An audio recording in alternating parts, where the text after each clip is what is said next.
numbering hundreds in 10 separate locations, burnt tyres and blocked major roads. They also gathered outside the fortified office of the Punjab provincial governor and pelted the gate with stones, destroying security cameras and barriers, witnesses said. The supporters said the march on Islamabad had to continue. Now, the success and background of Prime Minister Datuk Seri Ismail Sabri Yaakob has become an inspiration for members of the Indonesian media. The media from the neighbouring country is said to hold the Premier in high regards due to his strong leadership and how he successfully changed his life, working his way up from his humble beginnings and becoming the country's leader. Asro Kamal Rokan, an Indonesian media figure who is also Ikatan Setiakawan Wartawan Malaysia Indonesia or ISWAMI president, offered his perspective about Datuk Seri Ismail Sabri based on his experiences with the Malaysian Prime Minister in the past. He said the Premier managed to change his life, starting out as the son of a rubber tapper. Elaborating further on the matter, Asro Kamal described Datuk Seri Ismail Sabri as a friendly person who is also a good listener and talker. He added that Datuk Seri Ismail Sabri was also able to sympathise and be compassionate towards the less fortunate, as he also came from humble beginnings. Now, China will strive to create new opportunities for the world with its own development, said President Xi Jinping at the opening ceremony of the 5th China International Import Expo, or CIIE. Now, Xi noted that 5 years ago, he announced the decision to hold a CIIE for the very purpose of expanding China's opening up and turning China's vast market into enormous opportunities for the world. Xi said the CIIE now has already become a window for China to build a new development pattern, a platform for China to promote high-level opening up and an international public good for the world to share. He noted that openness is a key driving force behind the progress of human civilizations and an intrinsic path towards global prosperity and development. The 20th CPC National Congress emphasizes that China will continue to adhere to the basic national policy of opening up, firmly implement the opening up strategy that features mutual benefit and win-win result, stick to the right direction of economic globalization, and enhance the interconnectivity between domestic and international markets and resources. Now, this will allow new opportunities for the world and push forward the construction of an open global economy. Now, China will also work with all countries and all parties to share the opportunities in its vast market. The 5th edition of the CIIE, to be held from today till the 10th of November in China's economic hub, Shanghai, will see more than 2,000 exhibitors from more than 100 countries. More than 280 of them are industry leaders or among the world's top 500 enterprises, according to the CIIE Bureau. The United States accused Russia and China of providing blanket protection to North Korea from further UN Security Council action and said the pair had bent over backwards to justify Pyongyang's ballistic missile launches. Now, the United States, Britain, France, Albania, Ireland and Norway requested the Security Council meet on Friday after Pyongyang fired multiple missiles, including a possible failed intercontinental ballistic missile. You don't get to abandon Security Council responsibilities because the DPRK might sell you weapons to fuel your war of aggression in Ukraine, or because you think they make a good regional buffer to the United States. UN Secretary-General Antonio Guterres earlier condemned North Korea's recent missile launches and urged Pyongyang to immediately desist from taking any further provocation action and take immediate steps to resume talks aimed at the denuclearization of the Korean peninsula. Now, North Korea has long been banned from conducting nuclear tests and ballistic missile launches by the Security Council, which has strengthened sanctions on Pyongyang over the years to try and cut off funding for those programs. But in recent years, the 15-member body has been split on how to deal with the hermit Asian state. This is the 9th time the Council. Now, as Twitter Incorporated temporarily closed its offices yesterday amid a layoff, new CEO Elon Musk directly challenged activist investors at the investor conference in New York. Now, Musk, the world's richest person, is looking to cut around 3,700 Twitter staff, or about half the workforce, as he seeks to slash costs and impose a demanding new work ethic. Musk blamed civil rights activist pressure on advertisers for a massive drop in revenue in a tweet yesterday morning. Now, speaking at an investors' conference in New York on Friday, Musk called the activist pressure an attack on the First Amendment. Now, Musk has promised to restore free speech while preventing Twitter from descending into a hellscape. However, Musk admitted Twitter was having serious revenue challenges and cost challenges before the acquisition talks started. His reassurances have failed to prevent major advertisers from threatening to withdraw from the platform. Volkswagen has recommended its brands to pause paid advertising on Twitter until further notice in the wake of Musk's takeover. Its comments echo similar remarks from other firms, including General Motors and General Mills. Now, a union representing 55,000 education workers went on strike in Canada's most populous province of Ontario after failing to reach an agreement with the provincial government for better pay and more frontline staff in schools. Now, the walkout by the workers, which include educational assistants, secretaries and library workers, forced hundreds of schools to keep their doors shut yesterday. The Toronto District School Board, Canada's largest with 247,000 students in 583 schools under its supervision, has said that all its schools would stay closed while the strike continues.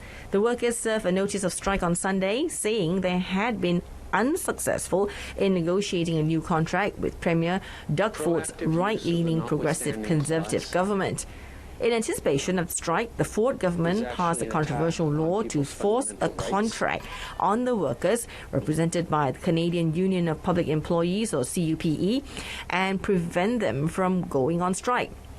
The legislation, introduced on Monday and passed into law on Thursday, has been widely criticized for its use of a so-called notwithstanding clause, which allows a provincial government to override certain aspects of Canada's Charter of Rights, which protects employees' rights to form unions. Now, the Ford government argues that the workers' demands are too high and that the legislation was necessary to keep classrooms open after 2 years of disruptions to in-person schooling due to the COVID-19 pandemic. Brazilian environmentalists are hopeful about a new environmental policy to be implemented by President-elect Luiz Inácio Lula da Silva, who has promised to protect the Amazon rainforest and restore Brazil's leadership on climate change. In his victory speech, Lula pledged to clamp down on illegal logging, mining and land grabbing that have driven the surging deforestation of the Amazon over the past 4 years under President Jair Bolsonaro, who lost Sunday's election. Destruction of the Brazilian rainforest hit a 15-year high under Bolsonaro, who rolled back environmental protections and pushed for more mining and commercial farming in the region. The Lula has vowed a sweeping overhaul of environmental policy on par with the proposed Green New Deal in the United States, although there are doubts if he can get such an ambitious agenda past a Congress where Bolsonaro's allies have the upper hand. Silva said that Brazil would demand rich countries provide financing to poor countries to respond to climate change and give compensation for permanent loss and damage from climate change. Under Lula, Brazil will also discuss expanding its national targets for cutting climate-related emissions. Marina Silva, who won a seat in Congress this month, said Lula aims to create a new national climate authority to oversee efforts by all ministries and agencies to combat global warming. But he will face a more hostile Congress where Bolsonaro's allies are close to a majority in both houses.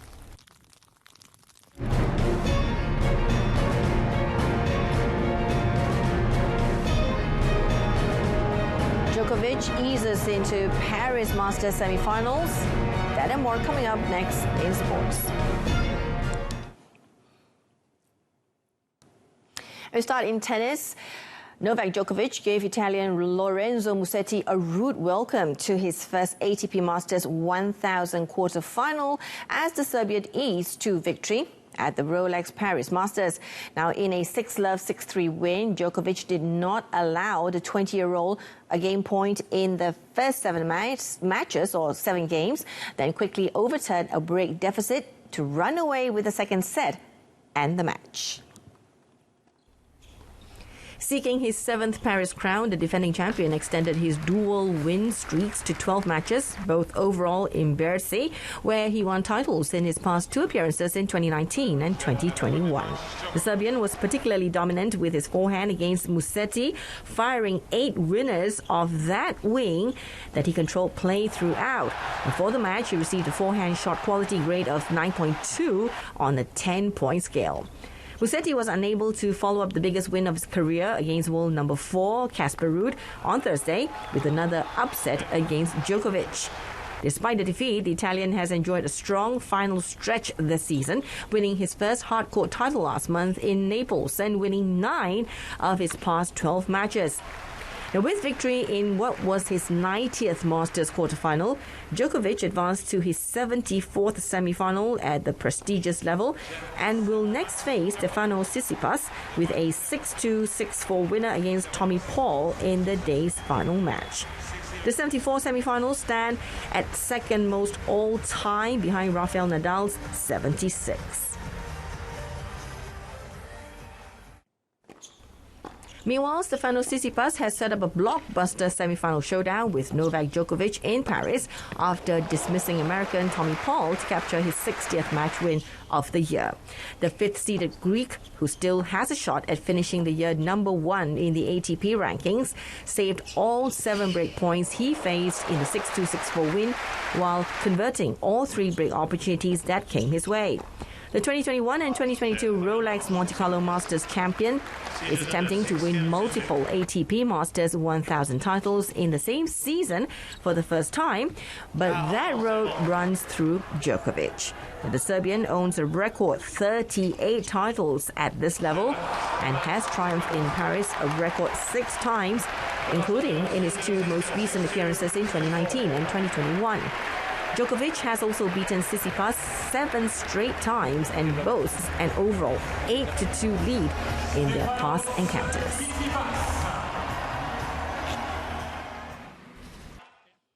In our final story, Liverpool boss Jurgen Klopp said players and managers must not be repeatedly asked to stand up for migrant workers and human rights issues in Qatar, as nothing was done when the country was awarded the World Cup 12 years ago.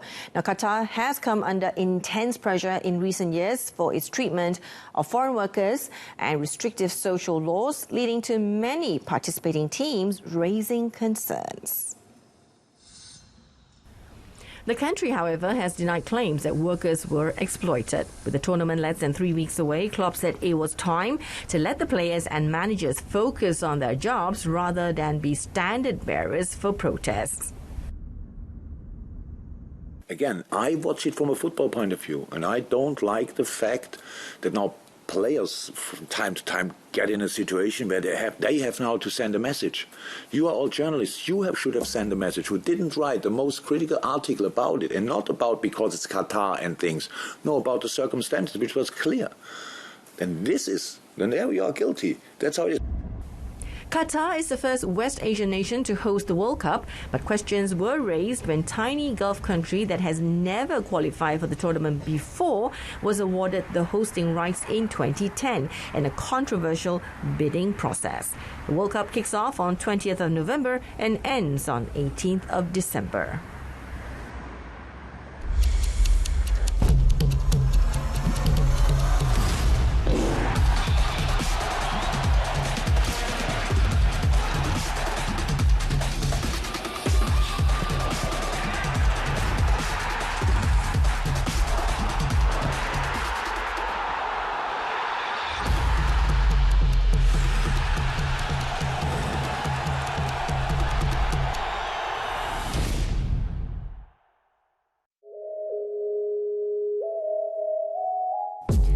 Why do we tell you stories? Relevant, New, efficient, accurate, reliable. We bring you extraordinary stories from around the world, from politicians, bankers, and even your favorite celebrities. This and many more on RTM's English News.